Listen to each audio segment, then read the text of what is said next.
Salut, c'est Trado, je suis content de vous retrouver pour la mise à jour de l'indice parisien. Si vous fiez aux fondamentaux pour anticiper l'évolution des cours, vous risquez d'être relativement décontenancé parce que derrière l'augmentation de 1,06% pour le CAC 40 et quasiment pareil pour le DAX, il n'y a absolument rien au niveau des fondamentaux. Rien du tout, si ce n'est l'espoir d'une rencontre plus anticipé que prévu avec entre M. Trump et son homologue chinois, autrement dit rien du tout, alors même que l'horloge qui nous rapproche d'un hard Brexit s'affole. Honnêtement, on n'est pas mieux qu'hier et pourtant on vient de prendre 1,06%, donc franchement, continuez à faire de l'analyse technique, hein. Voilà où nous en sommes.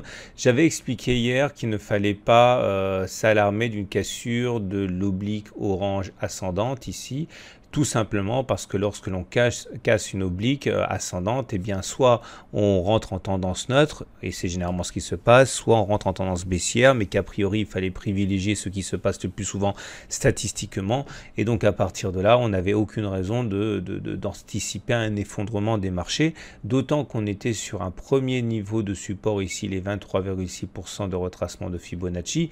Je vous rappelle comment ça fonctionne, vous prenez les plus hauts de la jambe de hausse, vous prenez les plus bas de la jambe de hausse, les plus hauts de la jambe de hausse, ça se trace tout seul, et vous voyez les niveaux de 23,6, 38,2, 50% sont des endroits privilégiés pour les algos et également pour les traders, hein, pour chercher des zones de support. Donc sans dire que les plus bas ont été faits, parce qu'on n'en sait absolument rien, il n'est pas illégitime de penser que les 23,6% ont servi de support, notamment à cause de cette statistique. Je vous rappelle que la bonne utilisation des retracements de Fibonacci et des canaux, en l'occurrence, sont dans le pack tout Trado, hein. Donc pour l'instant, rien à tirer, si ce n'est qu'il semble qu'on mette en place une sorte de latéralisation. Également, notez que nous avons un chandelier japonais qui est encourageant aujourd'hui, en tout cas de fort meilleur goût que celui de la veille. En effet, la veille, on avait un chandelier qui a terminé entre, on va dire, le tiers neutre et le tiers inférieur. En tout cas, c'était pas une bougie encourageante, hein. La bougie de ce jour, elle est beaucoup plus intéressante, hein, puisqu'il s'agit d'une étoile du matin constituée d'une bougie rouge, d'une bougie 2 et d'une bougie verte. Il faut que les corps 2 et 1 d'une part et 2 et 3 d'autre part ne se superposent pas. Les mèches peuvent se superposer mais pas les corps eux-mêmes. Alors attention, hein, les puristes diront que les étoiles du matin comme les étoiles du soir, ça se met en place en fin de tendance baissière. Là on n'a pas de tendance baissière, hein, mais enfin bon, ils auront raison de contester l'appellation étoile du matin. Mais voilà, dans l'esprit, c'est quand même une belle réaction.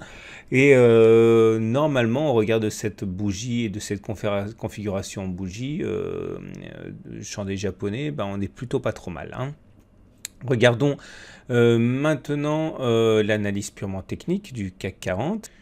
Il y a plusieurs choses à dire au niveau de cette analyse technique. La première, c'est qu'on n'est toujours pas passé en dessous de la moyenne mobile à 20 jours qui elle-même est toujours ascendante. Donc au regard de cet indicateur, on est toujours en tendance haussière. Deuxième chose, mathématiquement, la M7, ça se calcule, hein, c'est la moyenne des 7 dernières clôtures, hein, et l'idée, c'est qu'effectivement, mathématiquement, on a réussi à retourner la M7, ce qui est une bonne nouvelle, puisque la M7 ayant été retournée, elle sera moins difficile à passer à la hausse, le cas éventuel, le cas où la M7 aurait été descendante, aurait fait une résistance plus forte. Là, c'est vrai qu'on peut facilement repasser au-dessus de la M7, c'est pas mal. Vous noterez également qu'il y a une course-poursuite qui s'engage avec la Bollinger Supérieure parce que c'est pareil, pour l'instant elle est montante, elle est assez facile à passer, mais si elle devait devenir descendante, elle serait plus difficile à passer. Donc il faut accélérer le mouvement haussier.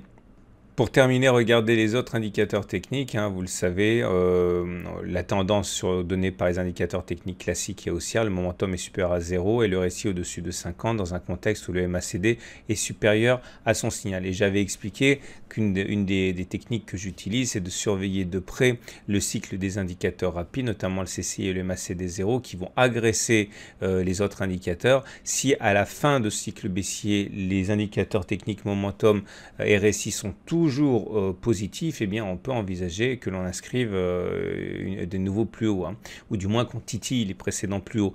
L'idée, c'est qu'effectivement, là, le CCI commence à se redresser. Le MACD n'inverse pas sa course, mais sa pente se réduit. Eh bien, si effectivement c'était la fin du cycle baissier des indicateurs rapides, eh bien, on voit que les indicateurs techniques classiques, momentum RSI et MACD, sont toujours haussiers. Donc, ça voudrait dire que finalement, on aurait assisté à une simple pause avant une reprise de la hausse, hein. Je vous rappelle également que si vous voulez découvrir les indicateurs techniques, tout ça, ça se trouve également dans mon pack tout trado.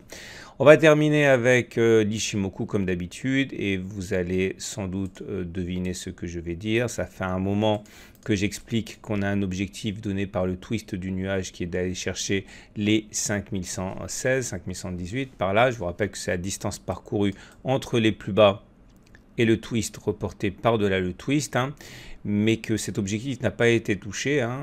On voit bien qu'on s'est arrêté à quelques dizaines de points. Ce qui me fait justement penser qu'il y a peut-être une opportunité ici pour rentrer, pour aller chercher cet objectif du twist. Le problème, c'est que, à mon sens, et là, dans mes règles de trading, pour l'instant, malheureusement, le ratio gain-risque n'est pas assez intéressant. Il faut rester quand même assez attentif, hein, au ratio gain-risque. Donc, si effectivement mon scénario devait se réaliser et qu'on allait chercher à partir maintenant l'objectif du twist, ben, je ne serais pas dans le train parce que tout simplement, je n'aurais pas pris le trade. Parce que, encore une fois, faire de l'analyse technique, c'est la base du trading. Mais après, il faut trouver des points d'entrée, des points de sortie, des stop loss, des take profit qui sont intéressants. Et là, malheureusement, sur des niveaux tels qu'on est maintenant, malheureusement, je peux pas rentrer. J'ai pas un ratio gain-risque suffisamment intéressant. Mais en tout cas, voilà, ça permet quand même de savoir comment réfléchissent les analystes techniques.